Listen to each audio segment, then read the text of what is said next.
রাজবাড়ীতে পদ্মার পানি বাড়ায় প্রচুর পরিমাণে ধরা পড়ছে নানা জাতের দেশি মাছ। আর সেই মাছ বিক্রির জন্য পদ্মা পাড়েই বসছে আড়ত।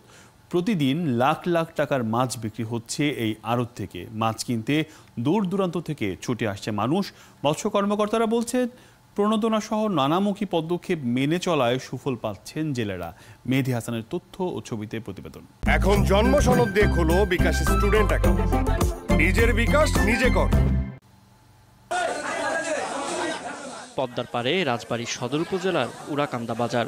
ভরা বর্ষায় প্রতিদিন ভোর থেকে বাজারে আসছে চিংড়ি, বেলে, আইড়, পাঙাশ, পাবদা সহ নদীর হরেক জাতের টাটকা মাছ। উড়াকান্দার পাশাপাশি হাবাসপুর, রতনদিয়া, দৌলদিয়া ঘাট সহ বেশ কয়েকটি এলাকায় বসেছে দেশি মাছের হাট। আর তাজা মাছ কিনতে রাজবাড়ী ছাড়াও ফরিদপুর, পাবনা থেকে আসছে মানুষ। এই জায়গায় পদ্মার তাজা মাছ পাওয়া যায়। তাজা মাছ কেনার জন্যই আমরা আসছি রাজবাড়ী থেকে উড়াকান্দা বাজারে ফ্রেশ দেশীয় মাছ পাওয়া যাচ্ছে। এই মাছ অন্য কোথাও পাওয়া যায় না। এখানে এই বাজারে কথা অনেক আগে শুনছি, আমি ফরিদপুর থেকে আসছি এখানে মাছ কিনতে। বিভিন্ন রকমের মাছ পাওয়া যায়, পদ্মার আর বোয়াল সব পাওয়া যায়, বুঝছেন, সব রকমের মাছ পাওয়া যায়। আমরা সেজন্য এখানে আসি। জেলেরা জানান, নদীর পানি বাড়ায় পদ্মায় এখন প্রচুর মাছ ধরা পড়ছে। বাজারে সরবরাহ বাড়ায় মাছের দামও এখন সবার সাধ্যের মধ্যে। প্রতিদিন নদীর পাড়েই বেচাকেনা হয় লাখ টাকার মাছ। আমরা চিংড়ি মাছ, বাইলে মাছ এবং অন্যান্য আড়ি ছাউ বিভিন্ন ধরনের মাছ মারি আমরা।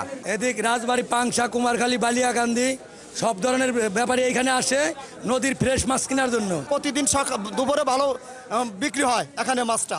জেলার মৎস্য কর্মকর্তা জানান, ইলিশের প্রজনন বাড়াতে বছরের একটা সময় নদীতে সব ধরনের মাছ শিকারই নিষিদ্ধ থাকে। এতে অন্যান্য মাছের উৎপাদনও বেড়েছে। জেলেরাও এখন আইনের প্রতি শ্রদ্ধাশীল, যে কারণে আমরা অভিযান করি, মোবাইল কোর্ট করি এবং এই যে জেলেদেরকে সহায়তা দেওয়ার কারণে যে নিষিদ্ধকালীন সময়ে মাছ ধরা নিষিদ্ধকালীন সময়ে তারা মাছ ধরা থেকে বিরত থাকে, এগুলোরই সুফল মূলত। পদ্মা নদীতে অবৈধ কারেন্ট জাল ও চায়না দোয়ারি বন্ধ করা গেলে দেশীয় মাছের উৎপাদন আরও বাড়বে বলে মনে করছেন স্থানীয়রা।